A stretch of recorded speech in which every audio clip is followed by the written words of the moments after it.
동정녀 마리아에게서 나시고 본디오 빌라도에게 고난을 받아 십자가에 못 박혀 죽으시고 장사된 지 사흘 만에 죽은 자 가운데서 다시 살아나셨으며 하늘에 오르시어 전능하신 아버지 하나님 우편에 앉아 계시다가 거기로부터 살아있는 자와 죽은 자를 심판하러 오십니다.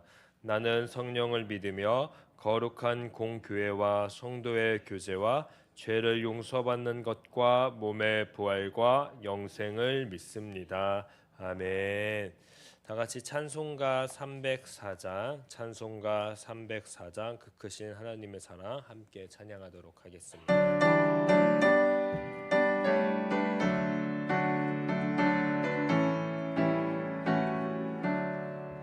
그 크신 하나님의 사랑 말로 다 형용 못하네.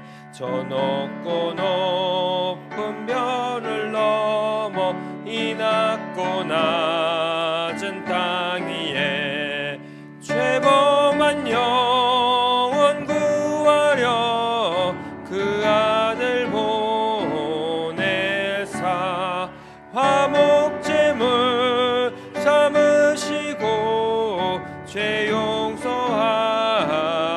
용서하셨네. 괴로운 크신 사랑은 증량 다 못하네.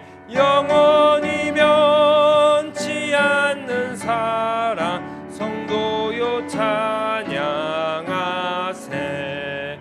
괴로운 시절 지나가고 딱 위에 영화세 할 때 주 믿지 않던 영혼들은 큰 소리 외쳐 울어도 주 믿는 성도들에게 큰 사랑 베푸사 우리의 죄 사했으니 그 은혜 잊을까. 하나님 그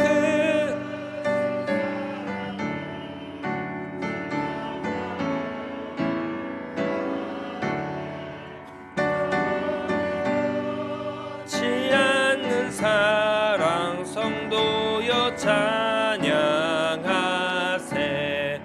하늘을 두루마리 삼고 바다를 먹물 삼아도 는 하나님의 사랑 다 기록할 수 없겠네.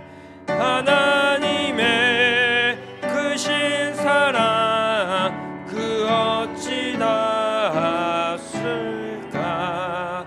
저 하늘 높이 쌓아도 채우지 못하리. 하나님 크신 사랑은 증량 다 못하네. 영원히 변치 않는 사랑 성도여 찬양하세. 아멘. 오늘 함께 보실 말씀은 마가복음 12장 28절에서 34절까지 말씀입니다. 마가복음 12장 28절에서 34절. 제가 한 절, 우리 사랑하는 성도님들이 한 절, 마지막 34절은 다 같이 합독하도록 하겠습니다. 마가복음 12장 28절에서 34절까지 말씀입니다. 서기관 중 한 사람이 그들이 변론하는 것을 듣고 예수께서 잘 대답하신 줄을 알고 나와 묻되 모든 계명 중에 첫째가 무엇이니까?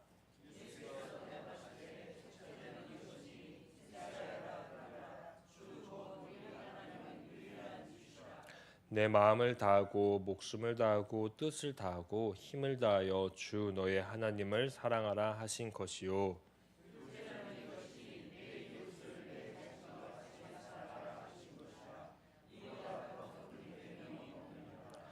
서기관이 이르되 선생님이여 올소이다. 하나님은 한 분이시여 그 외에 다른 이가 없다 하신 말씀이 참이니이다.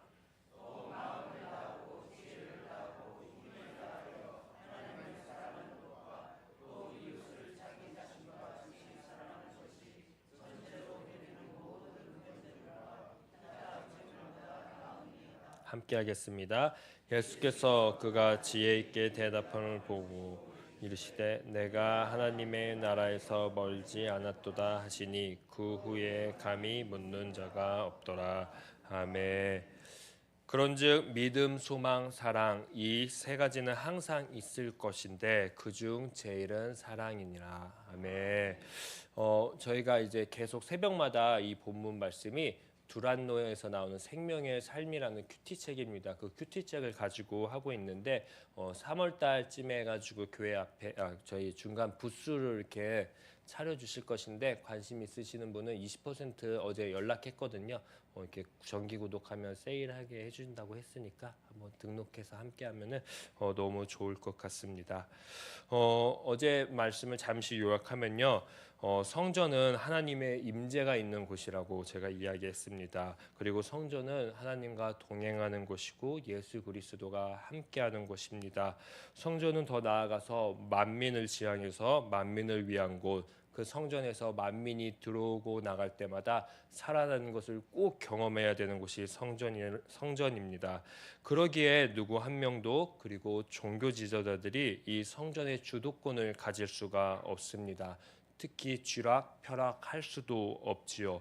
오늘날도 마찬가지입니다. 성전은 성전의 주인 되시는 한 분 하나님 뿐이십니다. 그 한 분 하나님을 사랑하고 그리고 그 한 분 하나님이 가장 관심을 갖고 있는 이웃을 사랑하는 곳이 바로 성전입니다.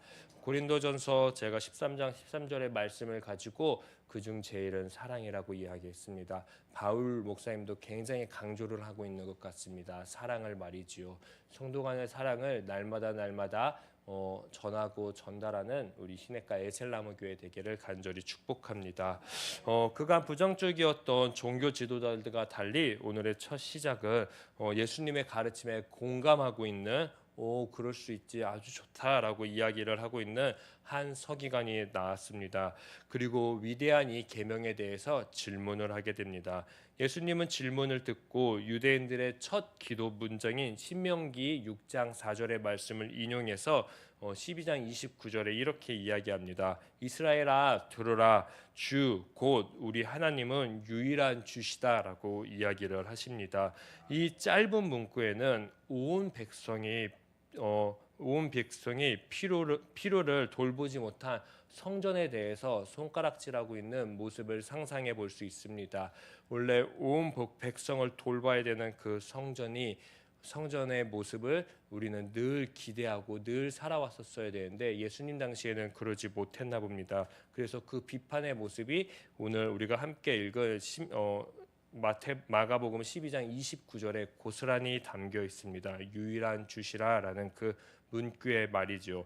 하나님의 한 분 되심은 11장 17절에 늘 읽어왔던 것처럼 내 집은 만민이 기도하는 집 모든 민족이 하나임을 요구하는 집입니다.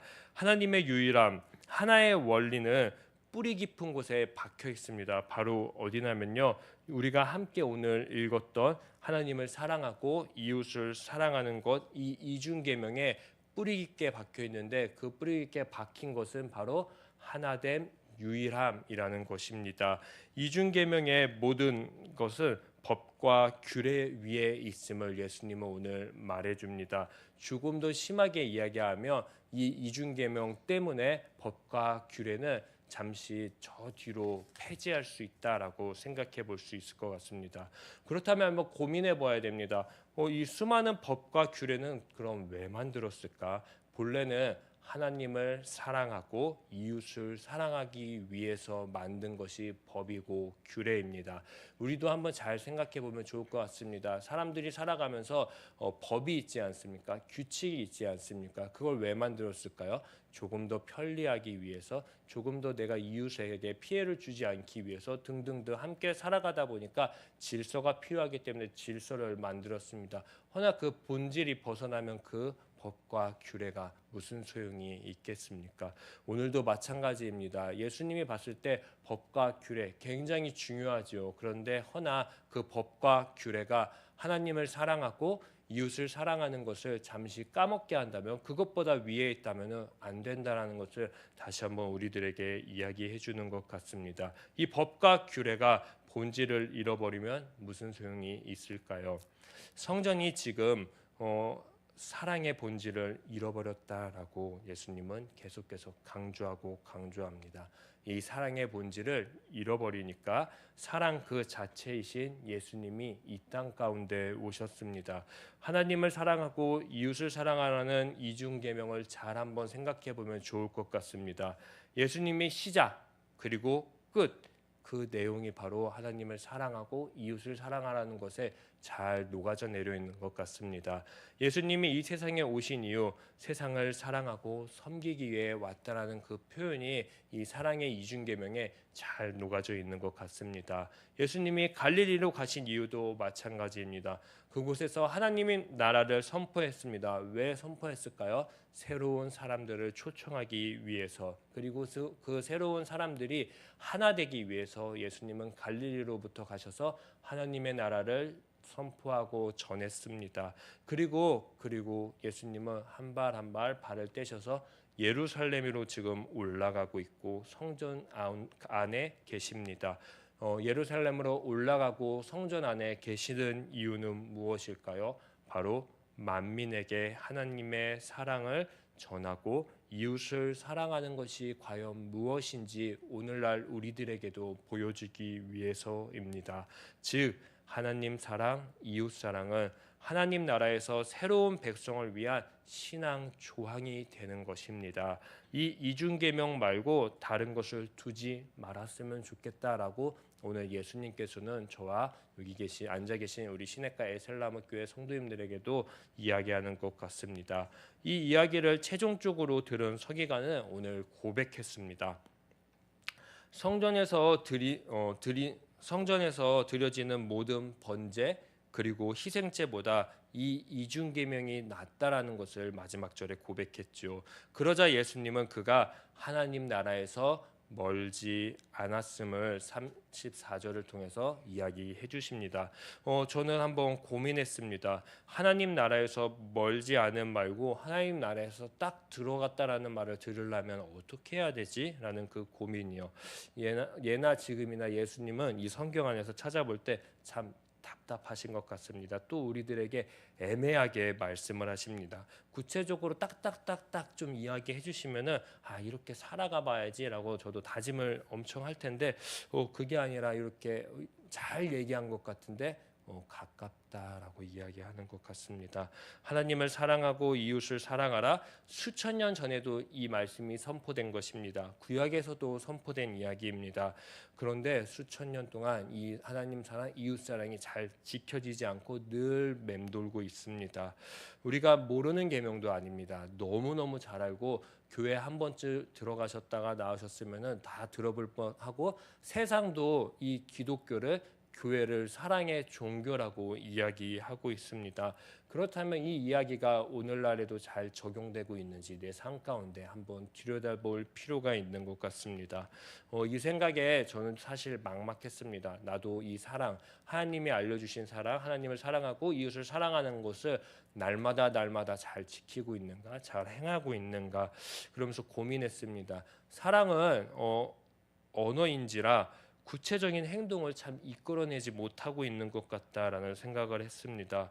서로 좀 사랑해 보세요. 이렇게 말을 많이 들었는데 어떻게 사랑하지? 사실 저는 막막합니다. 연애했던 그 시절처럼 전화 통화를 오래 하는 것이 사랑일까? 아니면은 밤늦게까지 대화하고 집까지 안전하게 데려다 주는 것이 사랑일까? 이런 건 뭐 사랑의 표현일 수 있겠죠. 하지만 곰곰이 생각해 보니까 예수님은 사실 29절에서 이미 사랑의 구체적인 모습을 이야기해 주셨습니다. 이스라엘아 들으라, 주 곧 우리 하나님은 유일한 주시다라고 말씀을 통해서 말이죠. 그를 통해서 알게 됐습니다. 예수님이 말씀하고 계시는 그 사랑, 하나님을 사랑하고 이웃을 사랑하라라는 그 1차적인 적용을 말이죠. 그것은 바로 하나님을 사랑하고 이웃을 사랑하라는 이 명령이 하나님께로부터 왔다라는 것입니다. 그리고 그 하나님은 유일하신 하나님이라고 예수님이 고백했습니다. 유일하신 하나님이 원하시는 것은 성전 안에서 만민이 기도하는 것입니다. 즉 만민들도 유일해지기를 원하시는 것이 바로 하나님의 사랑의 구체적인 모습이라는 것을 깨닫게 됐습니다. 적어도 오늘 본문 안에서 1차적으로 사랑의 모습은 하나됨이라는 것을 결론지어 볼 수 있겠다라고 생각해 보았습니다. 제가 좋아하는 사진이 있습니다. 다음에 보여드릴 수 있으면 좋겠는데요. 바로 하얀색 도화지에 사람들은 연필을 가지고요 열심히 줄을 긋고 있어요. 여기는 내 구역, 여기는 우리 구역 하면서 줄을 막 긋고 있어요. 하얀색 도화지에. 근데 예수님은 그때 뭐 하고 계시냐면요. 연필을 뒤로 꺾으면 연필 뒤에 뭐가 있을까요? 지우개가 있죠. 그 줄을 열심히 빡빡빡 지우고 계시는 그 모습인데 그거를 저는 한 달에 한 번씩 봐요. 제 모습을 돌아볼 때 나 잘 지우고 있을까, 잘 그리고 있을까라는 그 생각으로 말이지요. 제가 축복했던 고린도전서 13장 13절의 말씀도 바로 이것입니다. 바울이 왜 그렇게 사랑을 강조했을까요? 바로 고린도 교회 안에서 사랑이 없었기 때문입니다. 서로 미워하고 시기하고 질투하고 내게 우선이다라고 하면서 줄을 긋며 나아가는 그러한 고린도의 모습을 보고 바울은 애통했을 것입니다. 우리 사랑의 종교인데, 우리 사랑의 교회인데 하나님은 한 분이시고 하나님은 사랑이신데 한 분 되시는 그 하나님의 만민을 위해서 늘 존재하시는데 우리는 그렇지 않구나, 고린도 교회는 그렇지 않구나라는 그 모습을 보고 마음이 찢어졌을 것입니다. 사랑하는 우리 시냇가 에셀나무교회 모든 성도 여러분, 가족 여러분, 고민해 보면 좋겠습니다. 이제 우리가 한 달을 지나고 두 달째를 살아가고 있습니다. 점점점 모임들도 많아지고 있고요. 그룹들도 점점 짙어지고 있는 것 같습니다. 그 안에서 다른 것 말고 하나님을 사랑하고 이웃을 사랑하는 것을 먼저 적용하는 저와 모든 성도님들 됐으면 좋겠습니다. 그렇게 해서 혹여나 성가대에서도 구역에서도 그림을 그릴 때 우리는 지워가는 그림을 그려야 되지 뭔가 연필을 가지고 선을 그려가는 그러한 그림이 안 됐으면 좋겠습니다. 저도 늘 노력할 것입니다. 누군가 안에서 선을 그려가는 목회자가 아니라 지워주는 목회자로 말이죠. 누군가 담장을 쌓았다면 함께 그 담을 허무는 그러한 목회자로 말이죠. 저도 그리고 우리 사랑하는 성도님들도 이번 한 주 오늘 하루를 살아갈 때 하나님 사랑해야지, 이웃 사랑해야지, 어떻게 사랑해야 할까라고 고민하실 때 하나님은 우리를 하나 되기 위해서 예수님을 이 땅에 내려보내 주셨구나. 그렇다면 나도 오늘 예수님처럼 또 바울처럼 어떻게 하나 되기 위해서 존재할까, 살아갈까 늘 고민하시는 하루가 되기를 간절히 축복합니다. 제가 잠시 기도하겠습니다. 하나님, 오늘도 우리를 이 거룩한 자리에 불러주셨습니다. 이 성전은 만민이 기도하는 곳, 만민이 오고 나가는 곳입니다. 그랬을 때마다 하나님을 사랑하고 이웃을 사랑하는 것이 무엇인지 짙게 배워나가고 마음속에 새겨나갈 수 있게 하여 주시옵소서.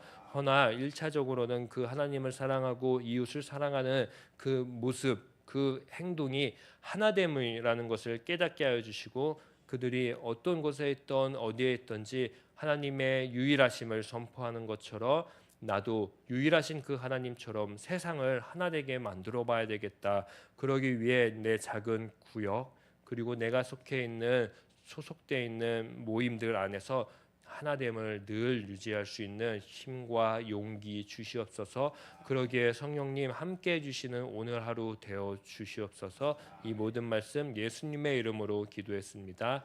아멘. 다 같이 주기도문 하신 뒤에 말씀을 기억하시면서 우리 함께 그리고 또 기도 제목 가지고 오신 기도 제목을 함께 하나님께 아뢰며 기도하시다가 안전히 기도하시도록 하겠습니다. 하늘에 계신 우리 아버지, 아버지의 이름을 거룩하게 하시며 아버지의 나라가 오게 하시며 아버지의 뜻이 하늘에서와 같이 땅에서도 이루어지게 하소서. 오늘 우리에게 일용할 양식을 주시고 우리가 우리에게 잘못한 사람을 용서하여 준 것 같이 우리 죄를 용서하여 주시고 우리를 시험에 빠지지 않게 하시고 악에서 구하소서. 나라와 권능과 영광이 영원히 아버지의 것입니다. 아멘. 우리 다 같이 오늘 말씀을 붙잡고 또 각자 기도 제목을 가지고 오신 그 기도 제목을 가지고 함께 하나님께 기도하면서 안전히 돌아가시도록 하겠습니다. 기도하시겠습니다. 사랑과 은혜가 많으신 하나님 아버지, 오늘 이 자리 가운데에도 하나님 우리를 초청해 주셔서 감사합니다.